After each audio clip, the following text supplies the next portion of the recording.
নমস্কাৰ। ভৰ দুপৰীয়াৰ এই সময়খিনিত মই মোৰ সকলো বন্ধু বান্ধৱীকে স্বাগতম জনাইছোঁ। আশা কৰোঁ সকলোৱে যাতে ভালেই কুশলে আছে।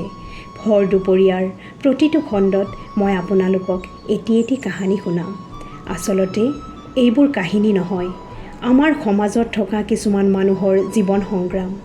যিহেতু সম্পূৰ্ণ সঁচা ঘটনা এটাক কাহিনী ৰূপত মই আপোনালোকক শুনাম, কাহিনীৰ নায়ক বা নায়িকাৰ প্ৰকৃত নামটো মই উল্লেখ নকৰোঁ, যাতে তেওঁলোকৰ মনত কোনো ধৰণৰ আঘাত নাপায়। লগতে মই মোৰ প্ৰতিটো কাহিনীতে আপোনালোকে যাতে কিবা এটা শিকিব পাৰে তালৈ সদায় লক্ষ্য ৰাখিম। বলক তেন্তে আমি কাহিনীটোৰ মাজলৈ যাওঁ। 2020 চনত অহা কৰোনা মহামাৰীয়ে গোটেই পৃথিৱীখনত যি সন্ত্ৰাসৰ সৃষ্টি কৰিছিল, সেয়া ভাবিলে এতিয়াও বুকু কঁপি উঠে। এনেকুৱা লাগিছিল যেন পৃথিৱীখন ধ্বংস হ'ব, কোনো জীয়াই নাথাকিব। এই কৰোনা মহামাৰীয়ে কিমানৰ যে সুখৰ সংসাৰ ধ্বংস কৰি পেলাইছে তাৰ হিচাপ নাই। মোৰ আজিৰ কাহিনীৰ নায়িকা ৰীনা। ঘৰত ৰীনা, তাইৰ স্বামী, ছোৱালী দুজনীৰ লগতে তাইৰ শাহুমা একেলগে বহি টিভিত অসমীয়া বাতৰি চাই আছিল। তেনেতে শাহুমাকে ক'লে, পৃথিৱীখন ধ্বংস হ'ব আৰু। বুঢ়া হ'লেও এনেকুৱা পৰিস্থিতি দেখা পোৱা নাছিলোঁ। চাকৰি বাকৰি থকা মানুহৰ কথা বাৰু নাই, আমাৰ নিচিনা মানুহবোৰৰ কি হ'ব? কৰোনাত নমৰিলেও খাব নাপাই মৰিব লাগিব। তেতিয়া পুতেকে ক'লে, অলপ যদি পৰিস্থিতি ভালৰ ফালে আহে দোকানখন খুলিব লাগিব। মাক পুতেকৰ কথা শুনি ৰীনাই ক'লে, হ'ব হ'ব, দোকান খুলিব নালাগে। আজিৰ যুগত খাব নাপাই মানুহ নমৰে। যি ভয়ানক বেমাৰ আহিছে এইবোৰতহে মৰিব লাগিব। গতিকে ঘৰতে সুৰক্ষিত হৈ থাকক। ৰীনা খুব সচেতন আছিল তাইৰ পৰিয়ালটোক লৈ। এজনী বোৱাৰীৰ যিমানখিনি গুণ থাকিব লাগে ৰীনাৰ সকলোখিনিয়ে আছিল। ঘৰখন পৰিপাটি কৰি ৰখা, ছোৱালী দুজনীক সময়মতে খোৱা বোৱা, পঢ়া শুনাৰ দায়িত্ব লোৱা, শাহুমাকজনীৰ যত্ন লোৱা, গিৰিয়েকক ইটো সিটো কামত সহায় কৰি দিয়া, মুঠৰ ওপৰত এগৰাকী গুণৱতী বোৱাৰী। তাইক ওচৰ চুবুৰীয়া, আলহী অতিথি সকলোৱে বহুত ভাল পাইছিল। কাৰণ তাই ঘৰলৈ অহা মানুহক বহুত সেৱা শুশ্ৰূষা কৰিছিল। আনকি গাঁৱৰ তিৰোতাবোৰৰ কাৰোবাৰ যদি একাপ ভাল চাহ খাবলৈ মন যায় ৰীনাৰ ঘৰলৈ যায়। মুঠৰ ওপৰত বোৱাৰী হিচাপে ৰীনা ঘৰখনত এটা খুব সুন্দৰ পৰিৱেশ বজাই ৰাখিছিল। কৰোনাৰ সময় বুলিও ৰীনাৰ ঘৰখনত কিন্তু খোৱা লোৱাৰ অভাৱ হোৱা নাছিল। কাৰণ ঘৰৰ আগফালে তাই অলপ চলপ শাক পাচলিৰ খেতি কৰিছিল। গাখীৰখিনিও ঘৰৰে আছিল। গতিকে গিৰিয়েকে দোকান খুলিব নোৱাৰিলেও সিমান এটা চলা মিলাত অভাৱ হোৱা নাছিল। কৰোনা ভাইৰাছৰ ভয়ত কোনো মানুহ ক'তো নোযোৱা হ'ল। ঠায়ে ঠায়ে কঠোৰ আইন ৰুজু কৰা হ'ল। পুলিচৰ কোবৰ ভয়ত নাইবা কৰোনাৰ ভয়ত মানুহবোৰ ঘৰতে বন্দী হ'ব লগা হ'ল। একেবাৰে অশান্তিকৰ পৰিৱেশৰ সৃষ্টি হ'ল। ইমান সাৱধানতাৰ মাজতো কৰোনাত আক্ৰান্ত মানুহৰ সংখ্যা দিনে দিনে বাঢ়ি গৈ থাকিল। কাৰোবাৰ ঘৰত যদি এজন এই ভাইৰাছত আক্ৰান্ত হৈছে গোটেই ঘৰখনক চিল কৰি দিয়া হৈছিল। সামাজিক মাধ্যমত প্ৰচাৰ হোৱা বাতৰিবোৰে মানুহৰ মাজত ইমানেই আতংকৰ সৃষ্টি কৰিছিল যে পুলিচ প্ৰশাসনে চিল কৰা মানুহঘৰ জানো অপৰাধীৰহে ঘৰ।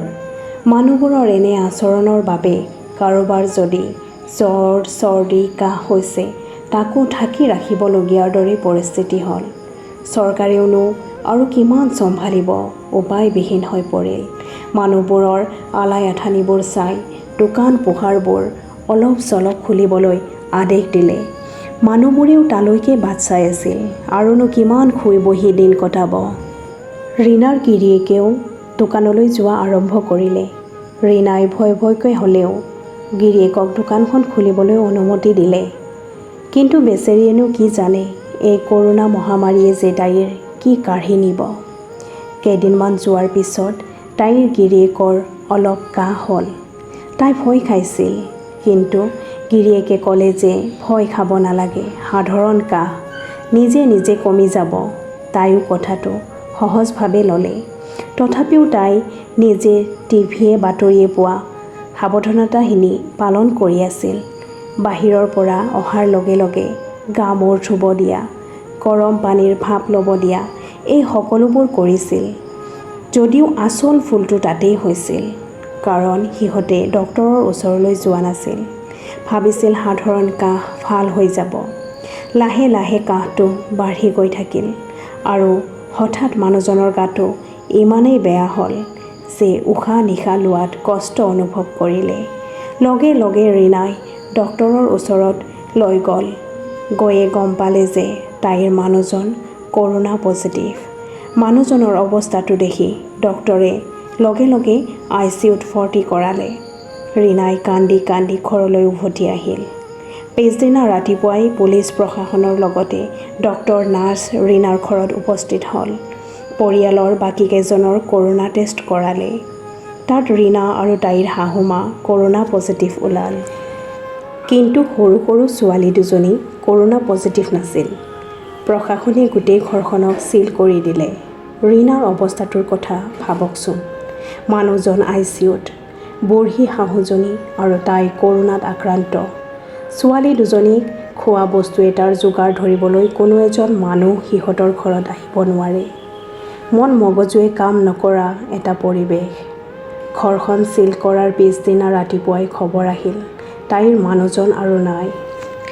তাইৰ চিঞৰ গাঁওখনৰ ঘৰে ঘৰে শুনা পাইছে। সকলো মানুহ লৰি ধপৰি আহিছে, হায় হায় কি হ'ল বুলি। সকলোৱে দুখত ভাঙি পৰিছে। কিন্তু কোনো মানুহেই সিহঁতৰ চোতালত যাবলৈ সাহস নকৰিলে, কাৰণ সকলোৰে আছে মৃত্যুৰ ভয়। তাই চোতালত বাগৰি বাগৰি চিঞৰি থাকিল গোটেই দিনটো।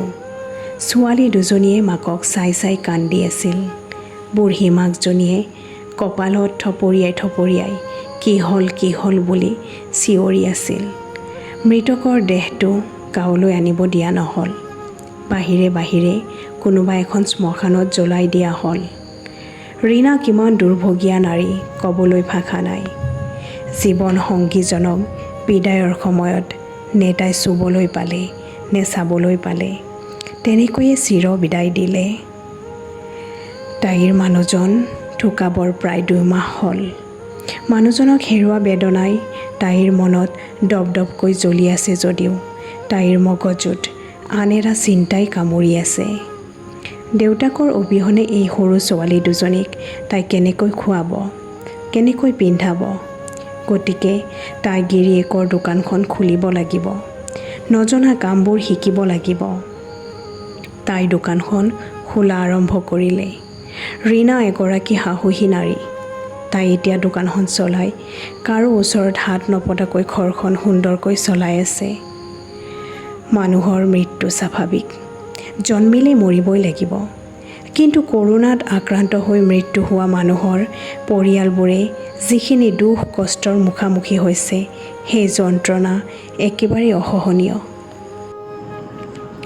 ভৰ দুপৰীয়াত আজিৰ এই কাহিনীটো ইমানতে শেষ কৰিলোঁ। আশা কৰোঁ আপোনালোকে শুনি ভাল পাইছে, আৰু যদি ভাল পাইছে মোৰ চেনেলটো ছাবস্ক্ৰাইব কৰি দিব, লগতে লাইক আৰু কমেণ্টো কৰিব, যাতে আমাৰ সমাজত ঘটি থকা এনেবোৰ সঁচা ঘটনাক কাহিনী ৰূপত মই আপোনালোকক শুনাব পাৰোঁ। ধন্যবাদ।